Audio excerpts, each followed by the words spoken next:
নমস্কার বন্ধুরা, মধুরিমাস কিচেনে আপনাদের সবাইকে স্বাগত। আশা করি আপনারা সবাই ভালো আছেন, সুস্থ আছেন এবং সুরক্ষিত আছেন।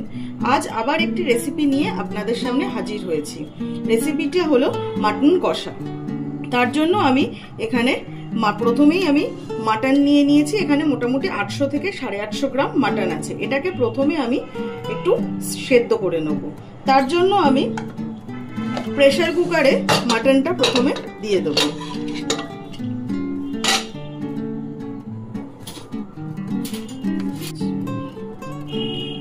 এবার আমি প্রেসার কুকারে প্রথম মাটনটা দিয়ে দিচ্ছি।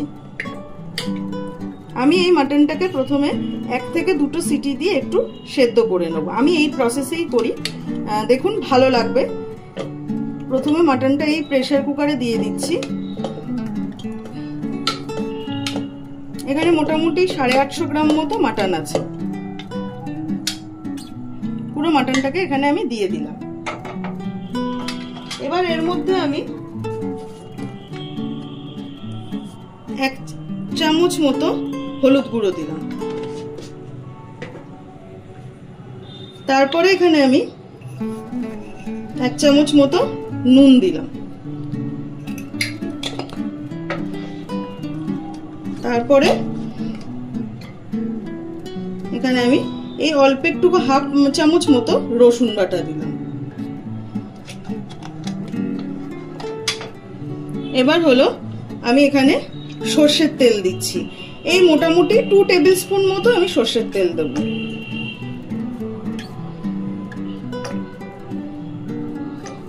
এবার পরিমাণ মতো সেদ্ধর জন্য যতটুকু জল লাগবে জলটা আমি দিয়ে দিচ্ছি।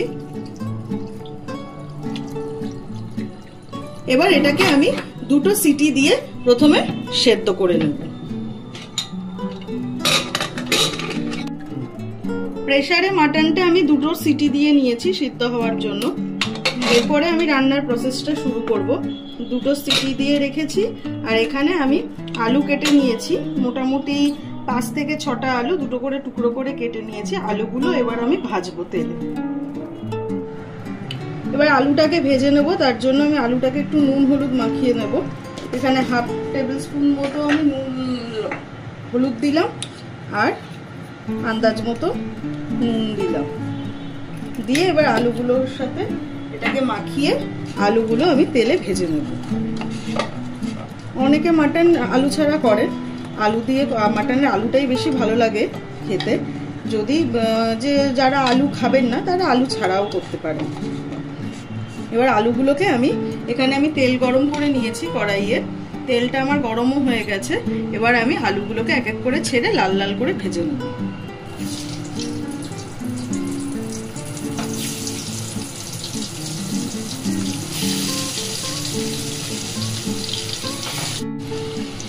আলুগুলো আমার লাল লাল করে ভাজা হয়ে গেছে।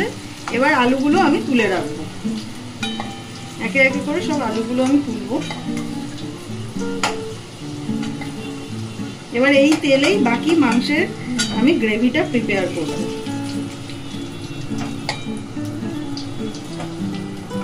আলুগুলো আমার তোলা হয়ে গেল।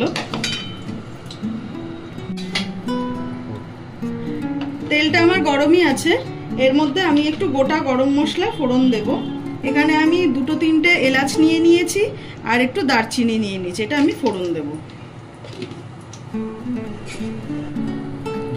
ফোড়নটা থেকে ভালো একটা স্মেল বেরোলে আমি এখানে 2টো বড় সাইজের পেঁয়াজকে কুচিয়ে রেখেছি, এইটা আমি দিয়ে দেবো। এবার এটাকে আমি একটু লাল লাল করে পেঁয়াজটাকে ভেজে নেব।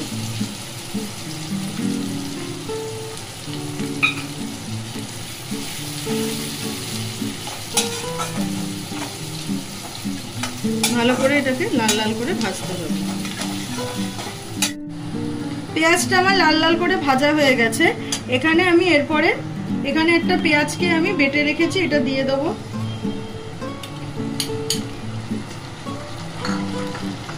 এখানে 12 থেকে 14 কোয়া রসুন আমি বেটে রেখেছি, এটা দিয়ে দিলাম।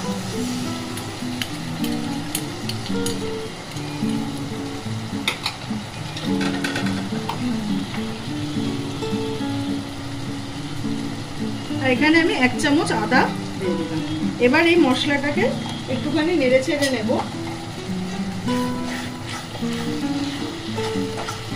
এবার এর মধ্যে আমি কিছু গুঁড়ো মশলা অ্যাড করব। প্রথমেই আমি দেবো হলুদ গুঁড়ো, আন্দাজ মতো দেবেন হলুদ গুঁড়োটা, আমি আমার আন্দাজ মতো দিলাম। আচ্ছা, তারপরে দেব হচ্ছে ধনের গুঁড়ো। আমি মাটনে কোনো জিরে ইউজ করি না, আমার মতো করে একবার বানিয়ে দেখবেন, খুবই ভালো হয় খেতে। আমি কোনো রকম জিরে বা জিরের গুঁড়ো কিছু ইউজ করি না। আচ্ছা, এবার দেব আমি কাশ্মীরি লঙ্কার গুঁড়ো, এটা কালারের জন্য দেব।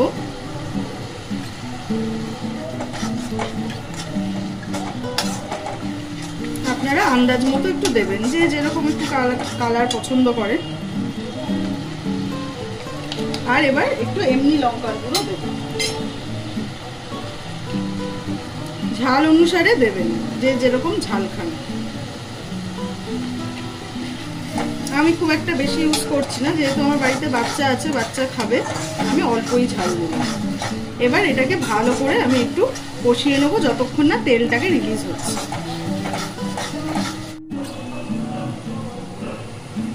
মশলাটা আমার ভালো করে কষানো চলছে। এর মধ্যেই আমি একটা বড় সাইজের টমেটোকে কুচিয়ে রেখেছিলাম, এটা দিয়ে দিলাম। আর এখানে 4টে কাঁচা লঙ্কা আমি গোটাই দিয়ে দিলাম। এবার আবার এটাকে একসাথে আমি ভালো করে কষাবো। টমেটোটাও একদম নরম হয়ে যাবে।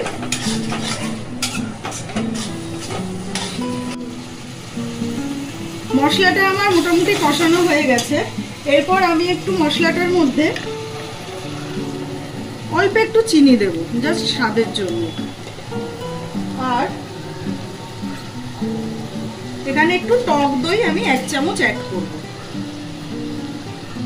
টক দইটা অ্যাড করার সময় গ্যাসটা যাতে একদম কম আঁচে থাকে। এই 2 চামচ মতো আমি টক দই অ্যাড করব। আবার মশলাটাকে একটু টক দইয়ের সাথে আমি নাড়িয়ে নেব। এরপরে আমি নুন দেব। নুনটা একটু বুঝে দিতে হবে, কারণ মাংস সেদ্ধর সময়ও আমরা সেখানে নুন দিয়েছি, তাই আন্দাজ মতো একটু নুনটা দিতে হবে।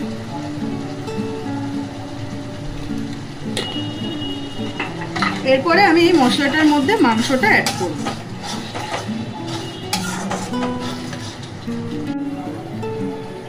যে মাংসটা আমি সেদ্ধ করে রেখেছিলাম, এবার একে একে আমি এই মাংসটা, এটা 2টো মতো সিটি দিয়েছি, মোটামুটি 2টো সিটি দিতে হবে। এরপরে আমি মাংসটা এখানে অ্যাড করে দিচ্ছি মশলার সাথে। এবার মাংসটার সাথে মশলাটা আমি একটু কষিয়ে নেব। আলাদা করে আমি আর বাইরে থেকে জল দেবো না, এই যে মাংসটার যে স্টকটা রয়েছে এটা দিয়েই আমি রান্নাটা করব।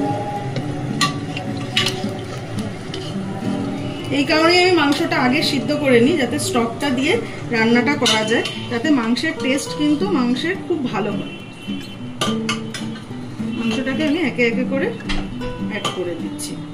এখন আমি স্টকটা দেব না, এমনি মাংসটা দিয়ে অ্যাড করছি। পুরো মাংসটা আমি দিয়ে দিলাম। এই স্টকটা আমি রেখে দিলাম, এটা আমার গ্রেভির কাজে আমি লাগাবো। আলাদা করে আমি আর জল ব্যবহার করবো না। এবার মাংসটার সাথে আমি মশলাটা ভালো করে কষিয়ে নেব। দেখতেই পাচ্ছেন কালারটা কিন্তু খুব সুন্দর এসেছে। ভালো করে এবার মাংসটা আমি কষিয়ে নেব। মাংসটা আমার সুন্দর কষানো হয়ে গেছে, তেলটা একদম রিলিজ করে গেছে। এবার আমি এটার মধ্যে আলুগুলো দিয়ে দেবো, যে আলুগুলো আমি ভেজে রেখেছিলাম। আর মাংসের যে স্টকটা রয়েছে সেটা আমি এবার দিয়ে দেবো।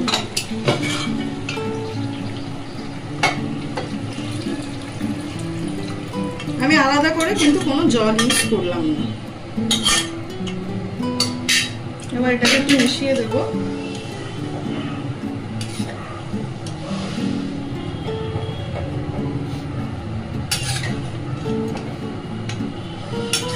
এবার এটাকে আমি 5 থেকে 10 মিনিট একটু ঢাকা দিয়ে রাখবো, যাতে আলুগুলো প্রপার একদম সেদ্ধ হয়ে যায়।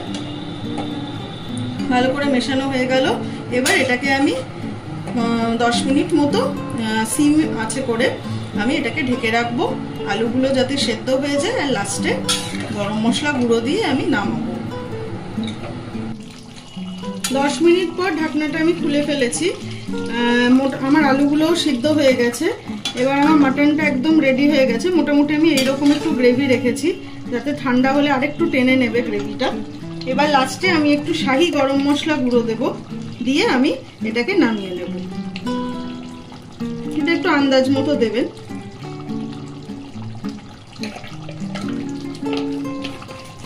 আলু দিয়ে মাটন কষা আমার একদম রেডি হয়ে গেছে। এবার আমি পরিবেশন করে দেখাবো। আলু দিয়ে মাটন কষা আমার একদম রেডি হয়ে গেছে। এটা গরম ভাতের সাথে, বাসন্তী পোলাও, রুটি, পরোটা সবকিছুর সাথে দারুণ লাগবে খেতে। আমি যেভাবে বললাম, যে পদ্ধতিতে আপনাদের দেখালাম, অবশ্যই বানিয়ে দেখবেন। মাটনের স্মেলটাও এতে খুব ভালো আসে। তাহলে আজকের মতো এখানেই আমি শেষ করছি। আমার ভিডিওটি যদি ভালো লাগে তাহলে অবশ্যই লাইক করবেন, শেয়ার করবেন আর চ্যানেলটি সাবস্ক্রাইব করবেন। নমস্কার, সবাই ভালো থাকবেন।